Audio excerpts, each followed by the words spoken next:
Welcome to Airborne. I'm Matt Jeffs. Our guest today is a motivational speaker, comedian, and teacher, and someone I welcome back to our studios here in the beautiful downtown St. Augustine. Awesome, You love awesome. it? Loving the colors. Andrew Guy. Welcome, man. How you been? doing? Huh? Doing good, doing good. You look good. Oh, you do too. No, Working out. none of that. No, anything but. But, for those of us in our new format here, the Clips Recording Company, and you were with us in the days on the radio. Yes, I was. 7:30 on Saturday mornings. Ooh, and it was chilly in the morning, ladies and gentlemen. Chilly. But we survived. Yeah, We survived. and these are much cooler digs, aren't they? Yes, You got to admit the Yes. beautiful recording studios here at Yes, it Eclipse. is. Awesome. For those of us who are new to Airborne, who is Andrew Guy?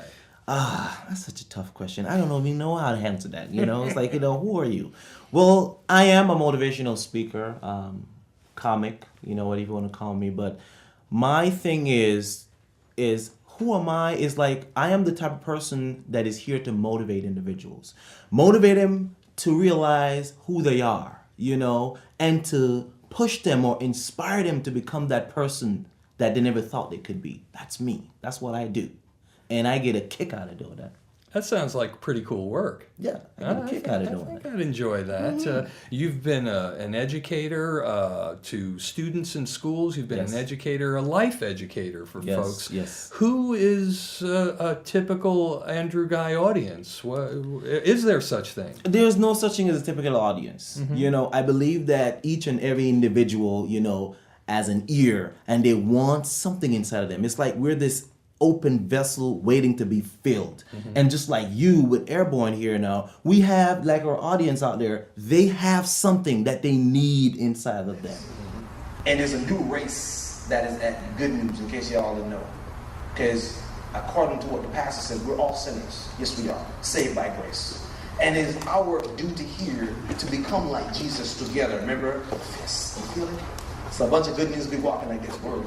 The fist. We're becoming like Jesus together. So, and then since there's some blacks in here, there's some vanilla in here, and since we're all sinners, we're chalk vanillas.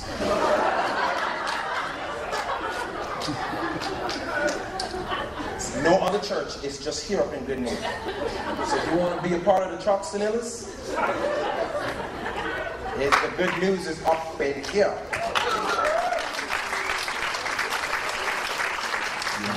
There is no such thing as a set audience. We're all people. We need something to just keep us going, push us over the hump. Some of the settings you've worked in, I recall, is colleges, in the community, in corporate America, and even in church. You have a strong faith, and that's part of your message too, isn't it? Yes, it is. I believe that our faith, my grandmother used to say this, okay? She said that you are as good as the trials that you've been through. That is profound. I love that. She said, don't talk about the glories if you don't have no story. Matt, you have a story. I have a story. Everyone have a story. Everyone here in St. Augustine have a story. And the thing that we're trying to get people to understand is that it's your faith that keeps you going. Wow. It's like running out of gas and then somebody show up just to help you push it to the gas station. That's how faith works. And so that's what I try to get across to the people, that your faith is an action. It's an active part of you. That is tremendous. Any work coming up for Black History Month? Tell us what's happening. Is that a slur? Oh, jeez. You got me. I like your black shirt. Yeah. I'm looking forward to speaking at some colleges and hopefully at the church. And when I look at Black History Month, one of the things that I'm focusing on this year, as a matter of fact, right. Since Black History Month is not only just a subject, but it's a touchy subject. You know what I mean? Why is it? And I'm glad that, we're in this type of setting where there is no race where we're concerned. A few years ago, we wouldn't be doing this. You're right. Years ago, we couldn't be sitting down and shaking hands or something like that. That's right. And that's a blessing. We've come a long way. You're right. And one of the things that I try to talk to the individuals, and I said, listen, you know what? We're carrying around all these unseen baggages. You're not kidding. I said, okay, I don't care if you go to church. There are people in the church, in the pew, with these baggages. And I said, let them go. Let them go. Because the quicker you let go of these baggages, then you push yourself into your destiny. Right. You see what I'm saying? Yeah. And if I hold on to your hand here for a second, let's say you're holding me right there. Right. And you don't let me go. And I'm holding on to hate. I'm holding on to frustration. I'm holding on to all those people that my ancestors told me that did something to me, and I don't let go. Right. You see, I can't move. Yeah. Even though my destiny's right over there. The moment I let go of this, I can't have that. Imagine that. And so that's kind of what I let them know. Black history is not a color history. It's a human history. Wow, that's excellent. Goodness gracious. Profound stuff. Very good, Andrew. I really appreciate it. It's a blessing. Yeah. You know, it's a blessing. Yeah. It's a blessing. You and I have a similar past with physical therapy. Yes. And you work in physical therapy and even work that into your motivational talks. Yes, I do. How do you incorporate that? How do you make that work? Well, we're physical beings. We're not only just physical, spiritual. We're physical beings also. Right. And so physical therapy comes in because, we have to move. You know what I mean? Mm-hmm. If you're not moving, you're not living. Mm-hmm. And you and I both know that as we move and the blood pumps through our vein, it washes out these things and get all these toxins out. So if I'm sitting down, I'm literally waiting to die. Physical therapy says get up and do something.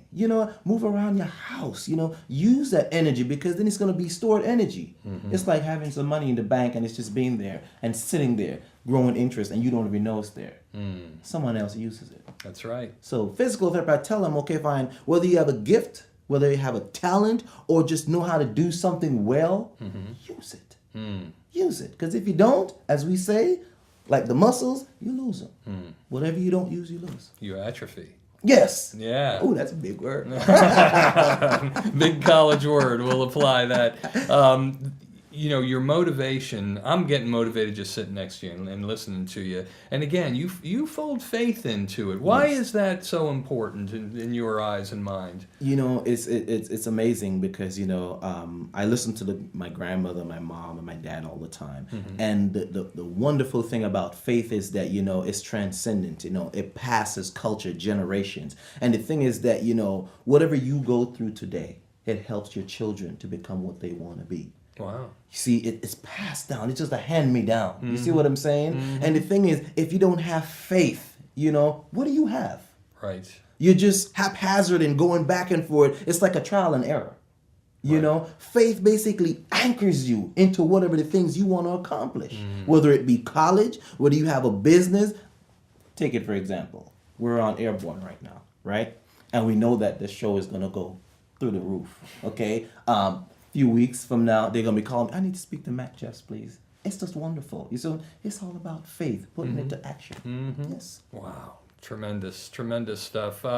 You're also, in addition to faith, comedy. You work that into your routines whenever possible. Why is that important? You see, there's a benefit in laughter.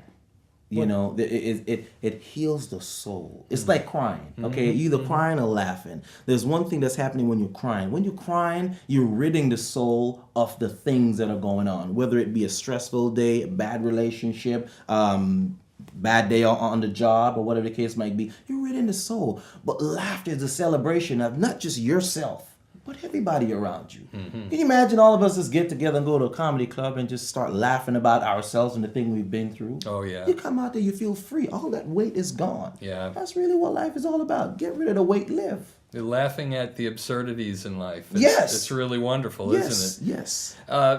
To our youth, those who might be watching and listening here on Airborne, any advice to them? Any little pearls from Andrew Guy we could share with them? Well, there's always a pearl. And I believe that, each one teach one. One hand washes the other. In the end, we both get clean.